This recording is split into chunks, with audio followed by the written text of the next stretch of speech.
तो यहाँ परमात्मा कहते हैं कि यदि तेरे भाग्य में सूली टूटना हो, ऐसा कोई तेरा पाप दुष्कर्म प्रभावित हो रहा हो, पूर्ण संत की शरण में आने से वो कांटा लग जाने में टल जाता है।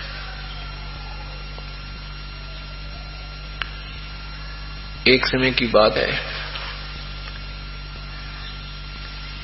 एक बहन विधवा थी, एक ही पुत्र, और वो पुत्र भी क्योंकि पिता नहीं होता सिर पे तो बच्चे तकरीबन बिगड़ जाते हैं, लड़का विशेषकर। लड़की ने सोचा था, उसकी लड़के की मां ने कि बेटा बड़ा हो जाएगा, इसकी शादी कर दूंगी, अपना टाइम पास हो जाएगा। पिता की मृत्यु हो गई थी, पति की मृत्यु हो गई थी। इस आस पर वो अपने बच्चे का पालन पोषण कर रही थी। 5-7 साल के बच्चे का पिता मर गया था। अब लड़का हो गया 15-16 साल का, तो वो माँ की कतई नहीं मान रहा है, बिगड़ गया, निकम्मे बच्चों में बैठने लग गया, दारू दप्पा पीने लग गया, सुल्फा पीने लग गया, नशीली वस्तुओं का सेवन करने लग गया। और माँ अपना कोई मजदूरी धड़ी करके कमाई करती थी, उससे भी निकाल ले जाता पैसे, लेकिन माँ को बेटा प्यारा बहुत लगा करे, फिर भी उसके कष्ट को सहन करती हुई यही सोचती रही, कभी तो शाना होगा, बड़ा होगा, शादी हो जाएगी, और फिर तो ये समझेगा ही समझेगा। लेकिन अंदर से दुखी बहुत रहती थी। वहां एक आश्रम बना हुआ था गांव से 1 किलोमीटर की दूरी पर। वहां परमेश्वर पूर्ण परमात्मा का नुमाइंदा संत रहता था। उस नगर के कई व्यक्ति उपदेशी थे।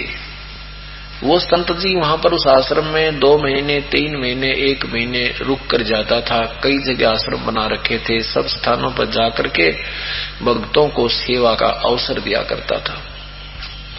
जब वो संत उस आश्रम में आके रुकते थे तो गांव के लोग, व्यक्ति जो उनके सेवक थे, उन्होंने अपनी अपनी पारी बांध रखी थी कि एक दिन संत को हम खाना खिलाएंगे। जो भी उनके साथ 2-4 सेवक हैं उनको भी एक दिन वो घर खिलाएगा, दूसरे दिन वो घर, तीसरे दिन उनकी नंबर डाल रखे थे। ऐसे एक दिन एक बहन का सतगुरु के भोजन बनाने का दिन आया। उसका दूध फट गया, क्योंकि खीर अवश्य बनाते थे। दूध फट गया उस बहन का, तो उस बड़ी चिंता हुई। आसपास के 1-2 अपने सेवक से पूछा, उन्होंने भी बताया कि हमने तो आज ऐसे कर दिया, नहीं दूध रहा। उसने अपनी पड़ोसन में एक और बहन रहती थी, जिसका एक ही पुत्र था, पति की मृत्यु हो चुकी थी।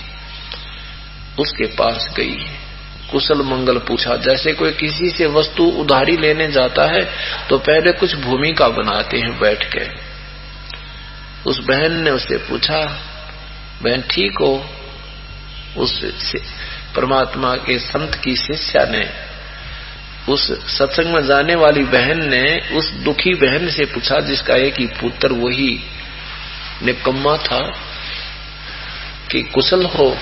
उसने कहा, बहन के कुशल हूं, मैं तो बस ना तो मौत आती और यहाँ चैन कती नहीं। छोटे सा बेटा था, जब पति मर गया, सोचती थी ये बेटा बड़ा होगा, इसकी शादी करूंगी, ये कुछ सहारा देगा मुझे बड़ा होने पर। ये लड़का ऐसा निकम्मा हो गया, शराब पीवे है, बीड़ी हुक्का पीने लायक गया, मेरी एक नहीं मानता, सुबह निकला है, शाम ना आकर बड़े है। बस मेरा तो रोना शेष रह रहा है, मेरे तो शरीर पर मांस भी नहीं रहा, सारा खून सुखा दिया इसने। अब उस बहन ने प्रार्थना की कि बहन मैं काम आई हूं तेरे। क्या काम आई है? कि आज ऐसे ऐसे हमारे गुरुदेव की पारी थी, मैंने भोजन देना था आश्रम, हमारा दूध फट गया और खीर बनानी है, दूध दे दे बहन, से उधारा दे दे, तेरा सामने दे दूंगी, और चाहे पैसे में दे दे। पहले पैसे तो देते ही नहीं थे, दूध बेचा नहीं करते थे। तो उस लड़की ने उठी और उठ के वो बाहर निकाल के रखी थी, बाल्टी टांग रखी थी खूटी के, न्यों की ने उठा के और उसके पात्र में पूरी डाल दी। अगले बहन ले जा दूध। तो उसने कहा बहन कुछ तो रख ले इसमें तय कि नहीं, आज तू सारा ले जा कि मेरा मुझ पापड़ का भी कोई पुण्य बन जाए। इतना कहकर उस बहन ने वह सारी बाल्टी डाल दी। वह बहन जो सत्संग में जाती थी उसने बड़ा विचार किया कि न्यू तो मैं भी ना दे सकती, दूध सारा किसी ने ठाकर कोई मांगने आ जाता है, बेसिक से हमारा सत्संग भाई बहन भाई भी आवे, थोड़ा बहुत तो घर के लिए रख लिया करें। पर इस बहन ने तो कति सैक्रिफाइस कर दिया, कति कुर्बानी कर दी, घनी अच्छी आत्मा की से। फिर ये जब अपना वो काम उसने करके खाना खुना खिला के सामने, और फिर सुबह फिर मन में आई उस बहन को मैं भगवान की भक्ति के विषय में बता दूं। सारा दिन दुखी रहती है, चिंता करती रहती है, और वहां चला करेगी तो इसका दुख कुछ हल्का होगा, भक्तों के सुख सुनेगी, आत्मा में प्रसन्नता होगी, दृढ़ विश्वास होगा, और वहां जाओगी तो इसका बेटा भी सुधर जाएगा। भगवान सब कुछ कर सकता है, उसको मालूम था। अगले दिन वो बहन उस बहन के पास गई, समझाने लगी। तो वो जो बहन थी, दुखी बहन थी, वो कहने लगी बहन एक बात बता, मैं सत्संग में नहीं चल सकती क्योंकि मेरे सिर पे धनी नहीं है, मेरा पति नहीं है। तुम्हारे तो पति हैं और तुम्हें दुनिया कुछ नहीं कहेगी, और मैं जब सत्संग में चलेगी तो 100 बात बनावेगी, कोई गुंडी कहेगी, कोई भुंडी कहेगी, मैं नहीं कर सकती इस काम को, मेरे बस की बात नहीं।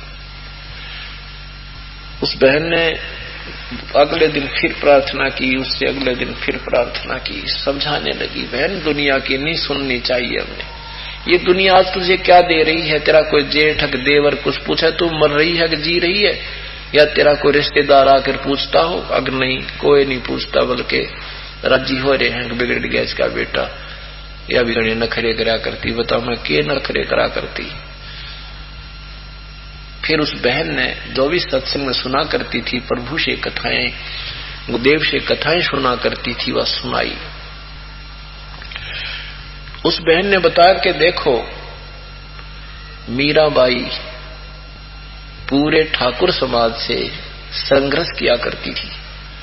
यदि वो मीराबाई संघर्ष नहीं करती तो कौन मीराबाई को पूछता? आज सारे संसार में उनका गुणगान होता है। और यदि वो भी लोक लाज में आके परमात्मा की भक्ति नहीं करती, त्याग देती, तो पशु बनती, पक्षी बनती, ना जाने अरबों खर में औरतें मर गई, कोई ना याद करता उनको। और उस भक्ति करने वाली बहन का आज भी नाम स्वर्ण अक्षरों में लिखा हुआ है। अपना भी कल्याण, दुनिया में भी मान बने। उसको कथा सुनाई, उस लड़की को यह बात समझ में आ गई, और वो अपने उस बहन के साथ सत्संग में जाने लग गई। सत्संग में जाने के बाद फिर परमात्मा के वचन महिमा सुन करके वो ओतप्रोत हो जाती है। उपदेश ले लिया। उपदेश लेने के बाद फिर प्रतिदिन प्रार्थना करती थी अपने भगवान गुरुदेव से कि हे गुरुदेव, हे भगवान, हे मालिक, एक ही पुत्र है, छोटा सा पाला था, पिता की मृत्यु हो गई थी इसके की, और ये 5 वर्ष का था।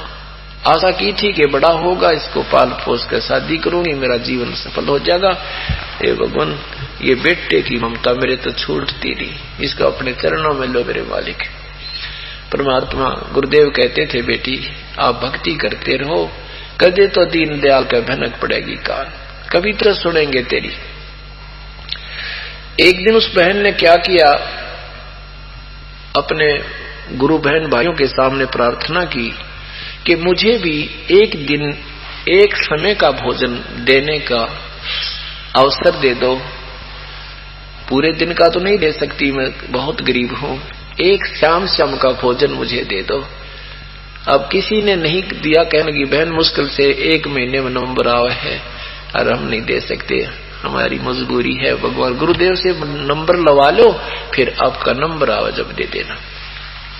वो इतनी प्रेरणा प्रेरित होगी कि आज बात बन जाए। भगवान कद कद बात पड़े, काल करे सो आज करे, आज करे सो अब।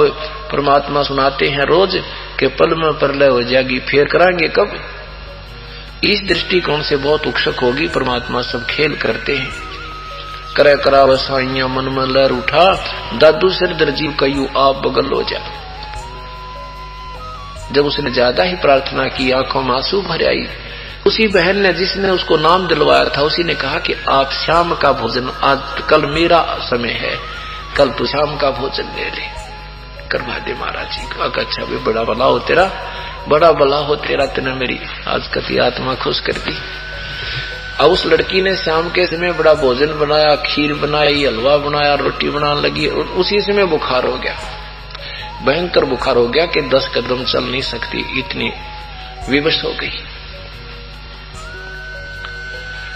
उसने सोचा अपने बेटे को कह दूंगी, आएगा जब, और वो महाराज जी का भोजन दिया होगा। पर विश्वास था कि शायद मना भी कर सकता है, वो अनाड़ी बहुत हो गया। उधर से उस लड़के ने, वो लड़का चोरी करने लग गया था निकम्मे बच्चों के संग हो गए। और वो क्योंकि रोजाना शराब पीना, नशीली वस्तुओं का सेवन करने के लिए पैसा कहां से आया, उन्होंने चोरी करने लग गए। उसके साथियों ने और उसने उसी रात्रि में एक स्कीम बना रखी थी कि आज रात्रि में राजा के महल में चोरी करेंगे, और रानियों के हार जो होते हैं ना, 9 लाख रुपए के होते हैं, मालो मालो जावांगे, ठट से कोठी बनावांगे, न्यू कराएंगे। अपने मियाँ मिठू लड्डू बना रहे थे वह। अब उन्होंने सकी बनाई कि रात्रि में 12 बजे माता के मंदिर में आ जाना। सबने स्कीम फाइनल कर दी। उधर से लड़का गया घर पे, उसकी माँ ने कहा बेटा देख मेरा बहुत बुखार हो गया। लड़के ने हाथ देखा, कहा मम्मी माता जी आपको तो बहुत बुखार है, कमाल हो गया, कति सारा शरीर गर्म आपका। तो माँ क्या हो गया? बेरा ना बेटा अचानक बुखार बन गया। आज मेरी एक प्रार्थना है बेटा तेरे से, ये आज मैंने ऐसे ऐसे एक बहन से शाम के आहार मांगा था, भोजन का भंडारा मांग रखा गुरुदेव का, और बेटा मैं विवश हो गई हूँ, मैं नहीं जा सकती, और तय ये भोजन एक बार गुरुदेव का आश्रम में पहुंचा गया। अब वो लड़का, क्योंकि उसने पता था 8 बज गए जाऊंगा, 9-10 बज जाएंगे, 1 घंटे में 2 घंटे लग जाएंगे, और कहीं मैं साथियों के साथ चोरी करने में शामिल ना हो सकूं और मुझे वो चोरी के माल ना मिल पावे, मैं निर्धन ना रह जाऊं। इस दृष्टिकोण से कहने लगा मां मैं ना जाऊं, मैं नहीं जाऊं तेरे आश्रम में। उसकी मां ने कहा बेटा नाट्या ना करते, संतों का भोजन है, पहुंचा है बेटा, तेरे पुण्य बन जाएंगे। रखना मुझे ना चाहिए से पुण्य, और मैं ना जाता, मैं ना जाऊं। और माँ तेरे बारे में लोग बिराना के कहते हैं, मैंने बहुत सुननी पड़ती है। और उल्टी बात बनाने लगा निकम्मा, माँ की बात स्वीकार नहीं की। अब जान गई वो माँ भी के अनाड़ी है, यू मानने को ना रोने लगी बैठ के, भगवान इससे अच्छा थी बेटा ना होता तो। बहुत बुरी तरह रोने लगी। मैं बोली तुझे जिंदगी में काम नहीं कहूंगी बेटी, बेटा आज के बाद तू मेरा एक काम यू आज कर दे, एक बार यू भोजन पहुंचा दे, नहीं मैं कितना जोगी नहीं रहूंगी, और आगे से मुझे ये समय नहीं मिलेगा भगवान की सेवा का। अब माँ को बुरी तरह रोते देख करके उसके मन में सोची माँ इतनी दुखी हो रही है, जल्दी जाऊंगा जल्दी आ जाऊंगा, अभी तो 4 घंटे पड़ी है, ये दिक्कत है। कहने लगा माँ रो मत, ला दे मुझे तेरा वो आहार दे। माँ ने दुखी सुखी हो गया, फटाफट डाल के उसको दे दिया, और वो फुल स्पीड से फटाफट गया, शीघ्रता से वहां पहुंचा। जाते पूछा गुरुजी कहाँ हैं? भक्तों ने कहा भाई भोजन स्नान करने गए हैं, गुरुदेव अभी आ जाते हैं, स्नान करके फिर खाना खाएंगे, गर्मियों के दिन थे। अब भक्तों ने सोचा भाई वो लड़की रामो नाम था उस बहन का, कि रामो रोज प्रार्थना किया करती भगवान से, आज तो उसका बेटा आएगा भोजन देने के लिए, बड़ी सुनी मालिक ने। तो भक्तों ने जाके बताई, परमात्मा आज तो आपने मेहर कर दी, वह रोज रोया करती बहन उसका बेटा आज शरण में आ गया, आपका भोजन लाया है। गुरुजी बोले, भाई बहुत अच्छा हो गया, बेटी बहुत रोती थी, सुन ली भगवान ने उसकी। अब महाराज जी आगे, लड़का भी आ गया, ले महाराज जी भोजन खा लो। संत ने सोचा लड़का आया है, इसको थोड़ी बहुत ज्ञान समझा दूं, फिर खाना खा लूंगा, हो सके इसकी बात बुद्धि में आ जाए और नाम ले ले, लड़की खुशी हो जाएगी, सुख हो जाएगा उसको। महाराज जी लागे उसको सत्संग सुनाने, बेटा भक्ति करनी चाहिए, परमात्मा के नाम बिना ये जीवन व्यर्थ हो जाता है, मनुष्य जीवन बार बार नहीं मिलता। तेरी माँ देख कितनी अच्छी है, कितनी सेवा करती है, आप भी इसके साथ आ जाओ तो उसकी आत्मा प्रसन्न हो जाएगी, तेरे घर में सुखी रहेगा, तू आगे भी सदा परमात्मा तेरे साथ रहेगा। तो उसने तो वो रात के 12 बजे दिखे, ने बोला महाराज जी जल्दी खा खाना, मुझे लेक्चरों की जरूरत नहीं तेरे की। अब वो गुरुजी ने सोचा, भाई लड़की ठीक है, दुखी हो रही, निकम्मा तो बहुत ही निकम्मा बालक है, इन्हें बोलना भी ना आता। महात्मा ने अपना भोजन खा लिया, ऐसे ही वो जूठे बर्तन ठा गया, फटाफट डांक ठोक दी उसने तो। बल्कि गुरुजी कह रहे हैं, भाई इसको साफ कर देते हैं, अगर नहीं हो जाएगा साफ, मेरी माँ आप कर देगी। उसने सोची तो देर हो गया, 1 मिनट तेरी जाने लग रही है, बहुत जोर से भाग लिया, रास्ते में उसके पैर में कांटा लग गया, और लग के इतनी लंबा कांटा अंदर ही टूट गया। एक पैर में लंग करता हुआ पहुंच गया घर पे, और जाके वो बर्तन पटक कर मारे और कहने लगा, आज गया था माते सत्संग में, आज मेरे पैर में कांटा लग गया, तू तो कहती वहां जाने वालों को सुख होता है, सबके दुख दूर होते हैं, और मैं तो आज के बाद मुंह भी करके ना सोऊं तेरे सत्संग का ना, और ना तन न जाने दूं, आज के बाद तुझे भी नहीं जाने दूंगा माँ। ऐसे निकम्मे आश्रम में जाकर मेरे पैर में कांटा लग गया, और उसका दुख नहीं हो रहा, तेरी सारी उम्मीदों में पानी फिर गया, तू जा नहीं सकता चोरी करने, और वो बात बिगड़ गई, तेरा हिस्सा रह गया, कंगाल बनेगा तू। उस दृष्टिकोण से ऊट पटांग कह रहा है। अब वो माई रो रही है, वो बहन, ये भगवान देख किसी मंद भाग है मेरे, आज तक ये गया था, ये भगवान क्या आज ही इसको कांटा लगना था। कहते ऐसा निकम्मा बालक ना मुझे जाने देना, आप जावे दे, कैसे पाप है मेरे, आगे से आगे उलट ही होता जा रहा है। उठी बेचारी बुखार से, जो जैसे भी थी, अपने बेटे को फर्स्ट एड करी, जो सामने गांव में होया करत गांव होती थी, कोई ऐसे ही तेल पानी का फोवा करके बांध दिया और कहा, बेटा सवेरे ना तेरे कांटा निकलवा देंगी। ये तो बेटा लगना ही होता है, लग गया होगा, पर कोई ना सुने वो तो कोई बात नहीं। रात्रि के समय उनके दोस्तों ने क्या किया, 12 बजे तक इंतजार की, जो जितने आने थे वो आ गए, और जाकर चोरी करने के लिए राजा के महल की तरफ प्रस्थान कर दिया। अब चोरी करने का प्रयत्न करने लगे तो सैनिकों ने पकड़ दिया। महामंत्रियों ने राजा के पास ले जाकर कहा कि ये जब राजा के सामने महल में चोरी कर सकते हैं राजन, तो आम नागरिक को कितना दुखदायी हो सकते हैं, ये विचारणीय विषय है, इनको सख्त सजा दी जाए। राजा ने कहा कि इनको आज शाम को 4 बजे सूली तोड़ दो, सूली चढ़ा दो। जैसे आज सुबह आपको बताया था पहले, सूली कैसे भयंकर मौत से मारे जाते थे। और उससे पहले क्या करते थे कि गांव में घुमाते थे पूरे नगर में, उनके गले में पट्टी डाल देते थे, एक पोस्टर लगा देते थे और लिख देते थे कि ये चोरी करते हुए राजा के महल में चढ़ते हुए चोरी करते हुए पकड़े गए हैं, इनको आज शाम के समय 4 बजे सूली तोड़ा जाएगा। उनको भी डंडे मार मार कर कहलाते थे कि बोलो हम चोर हैं, हम राजा के घर चोरी करने गए थे, कोई सुनता हो तो चोरी मत करियो, हम 4 बजे सूली टूटेंगे। ऐसे करते हुए बाजा बजता हुआ आ रहा था, तो वो बैंड एक विशेष टाइप का होता था, जो किसी सजा देने के समय ही, किसी को सजा देने के समय वो बजाकर गांव में घुमाया जाता था नगर में। तो दोनों माँ बेटा वो भी अपने द्वार के बाहर आकर खड़े हो गए, देखते हैं किसको क्या सजा मिली। अब ज्यों ही वो मुर्जिम वहां से आए, वो अपराधी उस लड़के ने पहचान लिए तो अपने बेली हैं, और वो जान गया तो बात बिगड़ गई थी भाई।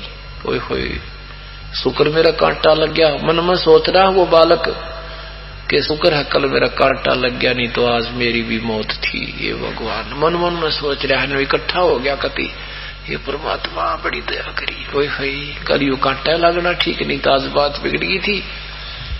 अब वो इतने में आगे चले गए, उसकी माँ आकर के घर में अपना कार्य लगी। अब वो लड़का काफी देर सोचता रहा, राज के बनती, ये भगवान है, मेरी माँ का के होता। अब वो सोच रहा है कि मेरी माँ अकेली रह जाती, मेरा पिता भी नहीं है, कोई भाई नहीं था, देख के जुल्म होता मेरी माँ के साथ है। उसके अंदर से इतना प्यार उमड़ा अपने माँ की तरफ, फट जा करके अपनी माँ के सीने से लगकर बहुत रोने लगा। माँ ने कहा, बेटा क्या बात होगी, अब तो कांटा भी निकलवा दिया, तेरा दर्द तो नहीं है? फिर उसने बताया, माँ आज तेरा बेटा नहीं था, अगर कल मुझे कांटा नहीं लगता तो आज तेरा बेटा नहीं था, और मेरी माँ किसके सहारे जीवित रहती। अब उसने माँ ने कहा कि बेटा तू क्यों नहीं रहता? कि नहीं माँ, आज तेरा बेटा सूली टूट जाता, आज मेरी मृत्यु होनी थी। उसकी माँ कहने लगी, क्यों बेटा तू चोर है? हाँ माँ मैं चोर हूँ।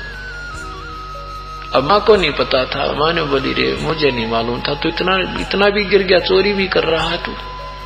माँ मैं सब दुष्कर्म कर रहा था, अगर आज मेरी आंखें खोल दी आपके भगवान ने, गुरुदेव ने, अगर कल मुझे कांटा नहीं लगा, आज माँ तेरा बेटा नहीं था संसार में। तब वह माँ भी रोने लगी, और चल बेटा भगवान के चरणों में नाम ले ले। ने बोला, माँ इब्बत चाल, कल किसने हुई। जाकर उस बच्चे ने भी नाम लिया, और माँ का भी उद्धार हुआ। तो परमात्मा कहते, संसरण में आने से आई टड़े बला, और जय मस्तक में सूड़ी हो वही कांटे में डर जा।